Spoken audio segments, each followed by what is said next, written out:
বাঁকুড়া সতীশ ভবনের বিদ্যার্থী পরিষদের একটি ছোট্ট ভাঙাচোরা বিল্ডিং থেকে তিনি দেখিয়ে দিয়েছিলেন রাঙামাটি জেলা লালমাটি জেলায় কিভাবে সংগঠন করতে হয়। সেই সময় বাঁকুড়া পুরুলিয়ায় যে কলেজ ভোট হলো, সেই কলেজ ভোটে অনেক বিদ্যার্থী পরিষদের স্টুডেন্টরা এগিয়ে এসে লড়াই দিলেন এবং কিছু কিছু জায়গায় বোর্ডও গঠন করলেন। তাদের যিনি শিক্ষক দাদা হিসেবে ছিলেন, সহজপাঠে জীবনকথা সিরিজে তিনি আজকের এপিসোডের প্রধান অতিথি আছেন। তিনি বীরভূমের 2021 বিধানসভায় যে 11টি বিধানসভা ছিল, তার মধ্যে একটি বিধানসভায় মাত্র বিজেপি জয়লাভ করে। সেই বিজেপি ক্যান্ডিডেট যিনি ছিলেন, যিনি জয়লাভ করে সকলকে তাক লাগিয়ে দিয়েছিলেন, তিনি সহজপাঠের জীবনকথা সিরিজের আজকের এপিসোডের প্রধান অতিথি মাননীয় অনুপ কুমার সাহা মহাশয়। নমস্কার। স্বাগত। অনুপদা, একেবারে যা আপনার শুনেছি গল্প, যে রাঙামাটির জেলায় যারা স্টুডেন্ট ইউনিয়ন করে, মূলত বলতে গেলে আপনার যা সংগঠন এবিভিপি যে সময় এক সময় করেছেন, সে সময় আমরা দেখেছি সাধনা কলেজ, তারপর বাঁকুড়া, পুরুলিয়া, সেই সময় আপনাকে দেখে অনেক স্টুডেন্টরা এগিয়ে এসে লড়াই দিয়েছিলেন। সেই সময়টা এবং আজকের সময়টা কিভাবে মেলাচ্ছেন? দেখুন, সেই সময়টা প্রায় বলতে গেলে বাম জমানার শেষ, আর তৃণমূল আসবে। আর সেই মুহূর্তে সেখানে নেতৃত্ব দিয়ে যে লড়াই করা, ছাত্রদেরকে লিডারশিপ হিসাবে বিভিন্ন কলেজ ক্যাম্পাসে, নগরে, বিভিন্ন স্তরে যে আমাদের ছাত্র নেতৃত্ব সেই সময় আমরা তৈরি করেছিলাম।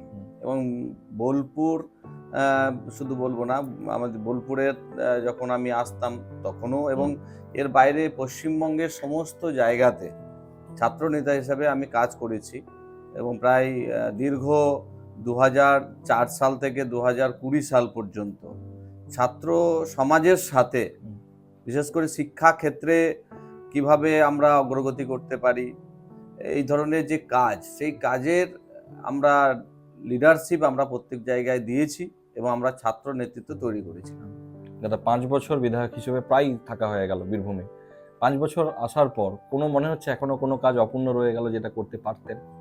দেখুন, অপূর্ণ তো অবশ্যই, কারণ 5 বছর যে সময়সীমা, এবং তাতে আমরা সমাজের যে সার্বিক ডেভেলপমেন্টের কথা বলি, সেক্ষেত্রে যেহেতু বিধায়ক এবং বিধায়কের মূল কাজ বিধানসভাতে নিজের বিধানসভার এলাকার কথা বলা, তার সাথে গ্রাউন্ড লেভেলে দিন প্রতিদিন মানুষের যে সমস্যা, সেই সমস্যা নিয়ে কিভাবে আমরা সলিউশন করব, সেই বিষয়ে কাজ আমরা করেছি।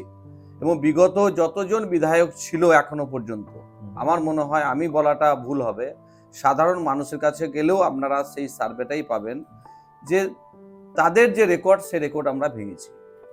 কারণ কি আছে, মানুষের সাথে মিশে কাজ করা, এটা আমি প্রথম থেকেই ছাত্র রাজনীতি থেকেই বলতে পারেন, সেটা আমরা করেছি এবং এখনো সেই কাজ করছি। মানুষের সেবা করাটাই মূল মাধ্যম। রাজ্য সরকার, আপনার যে শাসক দল, তাদের সঙ্গে আপনাদের সম্পূর্ণ আলাদা। আপনারা বিরোধী দল আছেন, সেখানে ক্ষমতায় আছে রাজ্য সরকার, মানে তৃণমূল সরকার। সেক্ষেত্রে কোথাও একটা কাজ করতে অসুবিধা হয় নাকি? নিশ্চিতভাবে অসুবিধা হয়। এটা পশ্চিমবঙ্গেই হয়, অন্য কোনো রাজ্যে হয় না। পশ্চিমবঙ্গে সরকারি যে ব্যবস্থা, সেখানে যে দলেরই প্রতিনিধি হোক না কেন, সে পঞ্চায়েতের মেম্বার থেকে শুরু করে পার্লামেন্ট পর্যন্ত, সেক্ষেত্রে আমার মনে হয় প্রশাসনটাকে সেইভাবেই ভাবা উচিত, যেখানে মানুষের দিন প্রতিদিন সমস্যা এবং সার্বিক ডেভেলপমেন্টের বিষয় থাকবে। সময় কারোর জন্য অপেক্ষা করে না। 2021 সালের পর থেকে আমরা যে কাজ করার যে সংকল্প নিয়েছিলাম, তার থেকে অনেক বেশি কাজ আমরা করেছি। আমরা বিধায়করা 3,30,00,000 টাকা পাবো 5 বছরে। বিগত 2 বছরে আমরা 60 লাখ টাকা পেয়েছি, বছর অনুসারে 60 লাখ টাকা। পরবর্তী সময় 10 লাখ টাকা মাননীয় মুখ্যমন্ত্রী বাড়িয়েছে, 70 লক্ষ টাকা করে একজন বিধায়ক বছরে পায়। সেক্ষেত্রে আমরা গ্রামীণ এলাকার যারা বিধায়ক, গ্রামে গ্রামে সমস্যা, পাড়ায় পাড়ায় সমস্যা, সেই সমস্যার সমাধান করতে গেলে কিন্তু টাকার প্রয়োজন আছে। সেক্ষেত্রে আমরা যতটুকু আমরা বিধায়ক এলাকার তহবিলের টাকা, সেটা সম্পূর্ণ যাতে খরচ হয় এবং তার ইমপ্লিমেন্ট হয়, তার সাথে যেহেতু আমাদের দেশের যশস্বী প্রধানমন্ত্রী নরেন্দ্র মোদীজি, কেন্দ্রের সরকার আছে, যোগাযোগ আছে, সেক্ষেত্রে আমরা অনেক কাজ আমরা করাতে পারছি, যেটা অন্য কোনো বিধায়ক করতে পারছে না। দাদা, আমরা দুবরাজপুর এলাকার বহু কিছু সমস্যা আছে, তার মধ্যে মূলত শহরের সমস্যা বলতে একটা বাইপাসের সমস্যা। সেই সমস্যা নিয়ে আপনিও এর আগে একাধিকবার সরব হয়েছেন, কেন আটকে রয়েছে মনে হচ্ছে এই কাজটা? দেখুন, এর জন্য তো রাজ্য সরকার দায়ী। জমি নীতি যাদের ঠিক নেই, তারা চায় না এ ধরনের উন্নয়ন হোক। আজকে যে ইল্লিগ্যাল কনস্ট্রাকশন হচ্ছে, তার জন্য তো রাজ্যের সরকার, এখানকার জেলা শাসক যারা এই ধরনের ব্যবস্থার সাথে যুক্ত আছে তারা দায়ী। কেন আজকে রাস্তা হওয়ার পরেও আজকে সেখানে ইলিগাল কনস্ট্রাকশন হচ্ছে, তার কোনো তদারকি, কোনো অ্যাকশন রাজ্যের সরকার বা সড়ক দপ্তর নিল না। আমি এই নিয়ে কেন্দ্রের সড়ক দপ্তরের মন্ত্রী নীতিন গাডকারিজির সাথে এবং তার ডিপার্টমেন্টে যারা আধিকারিক আছে তাদের সাথে দেখা করেছি। কয়েকদিন আগে ডাইরেক্টরের সাথে দেখা হয়েছে এবং 50% প্রায় কম্পেনসেশন দেওয়া হয়ে গেছে, আরো 50% বাকি আছে। আমরা আশা করব খুব তাড়াতাড়ির মধ্যে দুবরাজপুরে যে বাইপাস আছে সেই কাজ শুরু হবে এবং এলাকার মানুষের যেমন সার্বিক উন্নয়ন হবে, তার সাথে যোগাযোগ ব্যবস্থা অনেকটাই সুবিধা হবে, মানে যানজটটা বিরাট সমস্যাটা মিটে নিশ্চিত। দাদা আরেকটা বলা যায়, ভোট আবার এসে গেছে 2026। 2021-এ আপনি লড়লেন 11টা বিধানসভায়, আপনি জিতলেন একমাত্র জেলাতে। কি সমীকরণ ছিল যে সমীকরণে আপনি জিতলেন, বাকি বিধায়করা হেরে গেলেন আপনাদের বিজেপি হিসাবে যারা লড়লেন? দেখুন, শেষ পর্যন্ত লড়াই করা আর নিজের 100% দেওয়া, এটা আমি করেছি। কোনো আর্টিফিশিয়াল নয়। গ্রামে গ্রামে যাওয়া, এক এক দিনে প্রায় একটা পঞ্চায়েত কভার করা, প্রায় 10টা 15টা গ্রাম কভার করা। সকাল থেকে রাত পর্যন্ত পরিশ্রম করতাম, প্রত্যেকটা মানুষের কাছে যেতাম, মানুষের সমস্যা শুনতাম। কিছু কমন সমস্যা ছিল যেখানে বিধায়ক জেতার পরে বিধায়ক এলাকায় থাকে না, মানুষ পায় না, আবার 5 বছর পর ভোট হলে আসে। এই যে বিষয়গুলো, এগুলো আমার মনে হয়েছে যে সেখানে থেকেই সলিউশন করা দরকার এবং আমি প্রথম থেকে ডে 1 থেকেই সেখানেই থাকি এবং মানুষের সাথে সবসময় প্রতি মুহূর্তে ডাইরেক্ট আমার সাথে যোগাযোগ আছে। যে কোনো সমস্যা নিয়ে আসে আমি সমাধান করি। এবং দেখি আপনি বিধায়ক হিসেবে খুব সাদা সরল ভাবে থাকেন, আপনার সেই ভাষাতে খুব একটা ওই চাকচিক্য ব্যাপারটা নেই, অহংকার নেই। এবং যেটুকু আমরা জানি যে আপনি দীর্ঘদিন বাঁকুড়াতে ছিলেন, পুরুলিয়ায় কাজ করেছেন, কলকাতাতে ছিলেন বিদ্যার্থী, সেখানে খুব এমনও হয়েছে নিজের বাসন নিজেই মেজেছেন, একটা ভাঙাচোরা ঘরে থেকেছেন। মানে এই একটা বিধায়ক জীবন হওয়ার পর আপনার পরিবর্তন কি কিছু হয়েছে সেই জীবনে? না, কোনো পরিবর্তন নাই। আমি নিজের কাজ নিজেই করি, এখনো নিজের রুম পরিষ্কার করে, নিজের থালা ধুই, নিজের রান্না, সমস্ত কিছু যা করি এখনো একই আছে। এই শিক্ষা কি কোথা থেকে এসেছে? এটা আমার রাষ্ট্রীয় স্বয়ংসেবক সংঘ RSS থেকে শিখেছি। পরবর্তী সময়ে ছাত্র সংগঠনের সাথে যুক্ত হয়েছি, তো সেই আদর্শ নিয়েই পাথে উপরে আমরা চলছি। বীরভূমের অবস্থা, বর্তমান অবস্থা এবং সাম্প্রতিককালে যে অবস্থা, কি বুঝছেন বীরভূম জেলা নিয়ে? বীরভূম জেলার মানুষকে ঠিক করতে হবে আগামীতে যে পরিবর্তন আসছে সেই পরিবর্তনের সাথে থাকা। যেভাবে বিগত 14 বছরের অধিক সময় হয়ে গেল, বীরভূমকে যাদের হাতে আমরা ক্ষমতায় দিয়েছিলাম, এখানকার মানুষ যারা ক্ষমতা দিয়েছিল, তারা কি করলো, কোন জায়গায় নিয়ে গেল? বীরভূম জেলার না উন্নয়ন হয়েছে, না বীরভূম জেলার যে পরিচিতি, যে ঐতিহ্য ছিল সেটাও নষ্ট হয়ে গেছে। কি হওয়া দরকার ছিল মনে হয় আপনি মনে করেন? বীরভূম জেলাতে প্রাকৃতিক সম্পদে ভরপুর, রাজ্যের টাকা লাগবে না, এই জেলার টাকাতেই এই জেলার উন্নয়ন হতে পারে। কিন্তু এখানে উন্নয়ন হয়েছে শুধুমাত্র তৃণমূলের সিন্ডিকেট, আপাদ মস্তক, পাহাড় চূড়ার দুর্নীতি, এ হিসেব নেই কোনো। আপনার বিধানসভার মধ্যে খয়রাসোল পড়ে, খয়রাসোলে প্রচুর অজয় নদীর ধারে বালিঘাট রয়েছে, এই বালিঘাট প্রাকৃতিক সম্পদ লুট হয়ে যাচ্ছে, আগামী দিনে জল পাওয়া যাবে না, এই পরিস্থিতি তৈরি হয়েছে। এখানকার প্রশাসন আর তৃণমূল মিলে যেভাবে আজকে প্রাকৃতিক সম্পদের অপব্যবহার হয়েছে, এলাকার মানুষের সার্বিক উন্নয়ন করতে পারত, কিন্তু সেটা না করে ব্যক্তির উন্নয়ন করা, সিন্ডিকেটের উন্নয়ন করা, যারা এই ধরনের ইলিগাল কাজ করে, কাজকে সাপোর্ট করে, তাদের উন্নয়ন করা, এটা মানুষ মেনে নেবে না। আচ্ছা দাদা, এখন অনেক কম বয়সী ছেলেরা তৃণমূলে যতটা আসছে আমরা দেখছি বিজেপিতে ততটা আসছে না, বিশেষ করে যুবকরা। আপনি একজন যুব নেতা হিসেবে এখনো সম্ভবত সাধারণ সম্পাদক রয়েছেন দেশের, জাতীয় সহসভাপতি রয়েছেন, সেক্ষেত্রে এই কি কেন মনে করছেন যে বিজেপিতে কম বয়সীরা বা যুবরা কম আসছে কেন? না, এটা আমার মনে হয় আপনার ভুল ধারণা। শুধুমাত্র তৃণমূলে যাচ্ছে বা বিজেপিতে আসছে সেটা নয়। বিষয় হচ্ছে যে যুবকরা ভাবছে কোনো একটা রাজনৈতিক দলে গেলে হয়তো আমাদের ভবিষ্যৎ সিকিউর থাকে, কিন্তু বর্তমানে তৃণমূলের কাছে দিশাহীন একটা যুব সমাজকে বিপথে পরিচালিত করলো, কয়েকটা জেনারেশনের ভবিষ্যৎ নষ্ট করে দিল। না প্রাইভেট না সরকারি কোনোভাবে কোনো ধরনের কর্মসংস্থান করতে পারলো না 14 বছরে। এটা সব থেকে বড় ব্যর্থতা, যার জবাব যুব সমাজ আগামী দিনে দেবে। 2026 বিধানসভা লড়বেন আবার? নিশ্চিতভাবে যদি দল সুযোগ দেয় লড়বো, মানুষের জন্য যেভাবে কাজ করছি সেই কাজ করবো। দুবরাজপুর থেকেই? সেটা তো দল ঠিক করবে, সেটা তো আমি বলতে পারি না, কিন্তু এখনো বিধায়ক হিসাবে আছি, বিধায়ক হিসাবে লাস্ট মুহূর্তে পর্যন্ত মানুষের পাশে থেকে কাজ করবো। আচ্ছা দাদা, এইখানে যখন আপনার দলেরই কোনো নেতার বিরুদ্ধে আপনার দলেরই কেউ অভিযোগ তুলেন, সিন্ডিকেটের সঙ্গে যুক্ত রয়েছে, তারা কেউ বলে যে কয়লার ভাগ নেয়, পাথরের ভাগ নেয়, বালির ভাগ নেয়, হয়তো আপনার বিরুদ্ধে সেরকম সরাসরি অভিযোগ এখন পর্যন্ত আমরা দেখিনি, কিন্তু আপনার জেলার স্তরের কিছু নেতার বিরুদ্ধে তখন খারাপ লাগে, বা আপনারা দলের মধ্যে এই প্রশ্নগুলো তুলেন, বা কিভাবে এটা ডিফেন্ড করেন আপনারা? দেখুন, কে কি বলছে সেটা তো তাদের বিষয়, আর যদি সেরকম ধরনের কোনো বিষয় থাকে তার তদন্ত হওয়া উচিত, সেটা দলের নেতার বিরুদ্ধে হলেও। যেই হোক।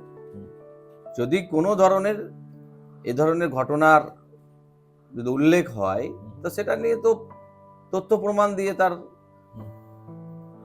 বিরুদ্ধে কোনো ব্যবস্থা হতেই পারে। দাদা, বীরভূম সাম্প্রতিক যে অবস্থান, তাতে অনুব্রত মণ্ডল তৃণমূলের দোর্দণ্ড প্রণাম নেতা, পাশাপাশি আরেকজন দোর্দণ্ড প্রণাম নেতা উত্থান হয়েছে কাজল শেখ পঞ্চায়েত ভোট থেকে।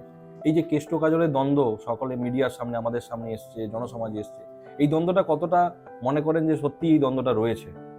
দ্বন্দ্ব তো অবশ্যই আছে, কিন্তু তাতে সাধারণ মানুষের কি আসবে? সাধারণ মানুষ চাই উন্নয়ন।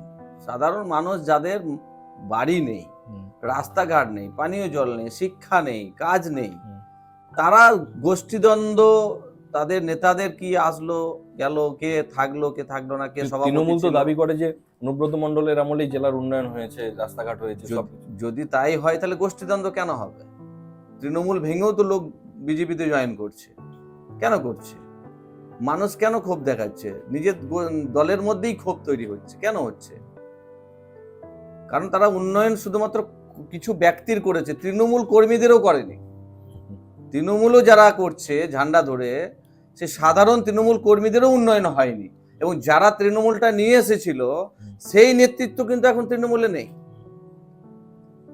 21 বিধানসভার পর দাদা একটা অভিযোগ উঠেছিল পোস্টপোল ভায়োলেন্সের, সেখানে বীরভূমে একটা গোটা রাজ্যের মধ্যে অন্যতম জায়গা ছিল যেখানে প্রচুর অভিযোগ পড়েছিল, এখনো সম্ভবত কেন্দ্রীয় এজেন্সি তদন্ত করছে এই বিষয়টি।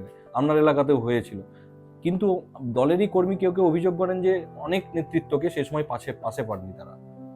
সেক্ষেত্রে এই বিষয়টা নিয়ে আবার 26-এ বিধানসভা আসছে, আবার যদি অত্যাচার হয়, তারা কি কোথাও সিকিউরিটি আপনি দিচ্ছেন যে সিকিউরিটি পাবে? দেখুন, পোস্টপোল ভায়োলেন্স এটা তো পরিকল্পনা মাফিক হয়েছে, সারা রাজ্য জুড়ে হয়েছে, যেটা কখনোই হওয়া কাম্য নয়।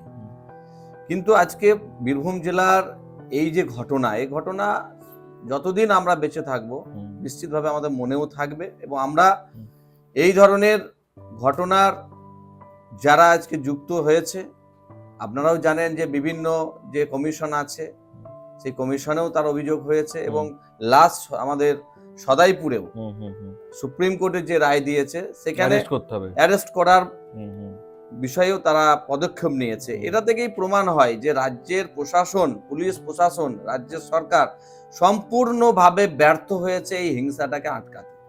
তারা মদত দিয়েছে, এবং যারা হিংসা ঘটিয়েছে তাদেরকে প্রশ্রয় দেওয়া হয়েছে। এটা সব থেকে বড় অভিযোগ। এবারে পাশে দাঁড়াবেন তো 2026-এর কর্মীদের? এরকম পাশে দাঁড়ানোর এটা বলার অপেক্ষা রাখে না, আমরা প্রতি মুহূর্তেই পাশে থাকি।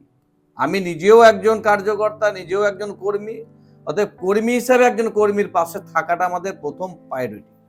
আচ্ছা দাদা, র্যাপিড ফায়ার যদি করি, দুবরাজপুর আপনার কর্মক্ষেত্র বলা চলে, কর্মস্থল, ময়ূরেশ্বর আমার জন্মস্থান, কোনটাকে এগিয়ে রাখবেন? দেখুন, কর্মস্থল আর জন্মভূমি বিষয় হচ্ছে আমরা সবটাই সমানভাবে দেখি। কারণ কি আছে, আমরা যে রাজ্যে বসবাস করছি সেই রাজ্যের সার্বিক উন্নয়নটাই মেন। সেক্ষেত্রে আমাকে একজন প্রতিনিধি হিসাবে দুবরাজপুরের মানুষ নির্বাচিত করেছে, এবং তাদের পাশে থেকে তাদের কাজ করা, এটা আমার জীবনে একটা অনেক বড় অ্যাচিভমেন্ট বলে আমি মনে করি, এবং সেই কাজ যেটুকু তারা দায়িত্ব দিয়েছে আমি তার অনেক বেশি করার চেষ্টা করছি। আরএসএস না বিজেপি? দেখুন, আরএসএস না বিজেপি, আরএসএসেরই একটা শাখা হলো বিজেপি। না, আপনি দীর্ঘদিন মানে জীবনের বেশিটা অংশ আরএসএসই কাটালে, এবার রাজনীতিতে এলেন এই লাস্ট 5 বছর প্রায়। একই উদ্দেশ্য লক্ষ্য আছে, শুধুমাত্র রাস্তাটা চেঞ্জ হয়। আমাদের সংগঠনের দায়িত্ব যখন চেঞ্জ হয় সেইটা নিয়ে আমরা কাজ করি। এখানে আরএসএস বিজেপি আলাদা বিষয়। তৃণমূলের কোর কমিটির 2 নেতা অনুব্রত মণ্ডল না কাজল শেখ, কে বেশি এফিশিয়েন্ট মনে করেন? দেখুন, এখন তৃণমূলেরই প্রয়োজন নেই বাংলাতে, অতএব কোনো নেতারও প্রয়োজন আছে বলে আমার মনে হয় না। দুবরাজপুর থেকে যদি আবার সুযোগ আসে, মানুষকে কি প্রতিশ্রুতি দিয়ে আবার দুবরাজপুর বিধানসভায় লড়াই করবে? আমরা একটা মডেল বিধানসভা বানাতে চাইছি, যেখানে দুবরাজপুরের মতন একটা পিছিয়ে পড়া একটা বিধানসভা, বিশেষ করে একটা শহর 16টা ওয়ার্ড আছে, তার বাইরে বেশিরভাগটাই গ্রামীণ এলাকা। তো এবং সেই শহরটাও একদম মানে গ্রামীণ শহর। শহরটাও গ্রামীণ শহর। ঠিক। চাইলে এই রাজ্যের সরকার উন্নয়ন করতে পারতো, কিন্তু আমরা বাজেটে দেখিনি দুবরাজপুরের কোনো বিষয় উল্লেখ আছে। তাই আমরা চাই সার্বিক উন্নয়ন হোক, দুবরাজপুরকে আমরা মডেল হিসেবে আগামী দিনে বিধানসভা হিসেবে তুলে দেব। সেক্ষেত্রে আপনার রোল কি হতে পারে সেখানে? রোল তো সার্বিকভাবেই থাকবে, সর্বক্ষেত্রে থাকবে, প্রতিটা বিষয় নিয়ে আমরা কাজ করব, সমাজের সর্বস্তরের মানুষের জন্য কাজ করব, এটাই ফার্স্ট প্রায়োরিটি। দিলীপ ঘোষ এবং সুকান্ত মজুমদার দুই রাজ্য সভাপতির আন্ডারেই কাজ করেছেন এবং সঙ্গে ছিলেন, কাকে কিভাবে দেখছেন? দুজনকে আলাদাভাবে? দুজনেই নেতৃত্ব নিজের নিজের জায়গায় ঠিকই আছে। যখন যখন দল দায়িত্ব দিয়েছে সেভাবেই তারা কাজ করেছে, তাদের আন্ডারে আমরা কাজ করছি। এক বাক্যে যদি শুভেন্দু অধিকারীকে বলতে হয়, কি বলবেন? শুভেন্দুদাও আমাদের বিধায়ক হিসাবে এবং আমাদের বিরোধী দলনেতা, আমরা বিধানসভাতে তার নেতৃত্বে কাজ করি, তার লড়াই করি। দাদা, মহিলাদের খুব একটা জেলাতে মনে হয় না, মানে বিজেপির খুব একটা প্রার্থী সেভাবে ছিল বা মানে দেখা যায় না, এটা বিরোধীদের অভিযোগ। এবং যদি আমরা সব ক্ষেত্রেই দেখি, এবং প্রধানমন্ত্রী মহিলাদের ক্ষমতায়নের কথা বারবার বলছেন, সেক্ষেত্রে এখানে কি কিছু বিজেপির মহিলা মুখ আমরা পেতে পারি, এরকম আশা রাখি? দেখুন, এটা তো দলগত সিদ্ধান্ত এবং সেটা সময়ই আমরা বলতে পারবো। কিন্তু দেশের যশস্বী প্রধানমন্ত্রী নারী শক্তি আমরা লাস্ট অপারেশন সিঁদুরও দেখলাম। তাই আগামী দিনে নিশ্চিতভাবে দল সে ধরনের কোনো একটা সিদ্ধান্ত নেবে যেখানে মহিলাদেরকে ফার্স্ট প্রায়োরিটি দিয়েছে প্রধানমন্ত্রী। বিধায়ক অনুপ সাহা না কার্যকর্তা অনুপ সাহা, তাকে একটু এগিয়ে রাখবেন? দেখুন, কার্যকর্তা তো সর্বক্ষণের, বিধায়ক আমাকে 5 বছরের জন্য এখন নির্বাচিত করেছে, অতএব বিধায়ক হিসাবেও যেভাবে কাজ করা দরকার কাজ করছি, কিন্তু আমার লাস্ট এবং প্রথম যে পরিচয় সেটা হলো আমি কার্যকর্তা। এতক্ষণ কথা বলছিলাম দুবরাজপুরের মাননীয় বিধায়ক অনুপ কুমার সাহার সঙ্গে। তিনি বলছেন তিনি মনে প্রাণে আরএসএস করেন এবং সামনে চলেন বিজেপির আদর্শকে লক্ষ্য করে। তিনি শুভেন্দু অধিকারী, দিলীপ ঘোষ থেকে সুকান্ত মজুমদার প্রত্যেক নেতৃত্বের কথা বললেন। পাশাপাশি বললেন দুবরাজপুরে থেকে তিনি মডেল বিধানসভা তৈরি করবেন। একটা পিছিয়ে পড়া এলাকাকে কিভাবে উন্নতি করতে হয় তা তিনি তুলে ধরবেন গোটা দেশবাসীর কাছে। সেই লক্ষ্যেই তিনি কাজ করে যাচ্ছেন প্রতিনিয়ত। কম বয়সীদের মধ্যে তিনি এক আশা সঞ্চার করছেন বিজেপির মধ্যে। আপনারা দেখছিলেন অনুপ কুমার সাহার সেই কথোপকথন। আপনারা নজর রাখুন দা সহজ পাঠের পর্দায়। আজকে সহজ পাঠের জীবন কথা সিরিজের প্রধান অতিথি ছিলেন অনুপদা। অনুপদা, নমস্কার। ভালো থাকুন।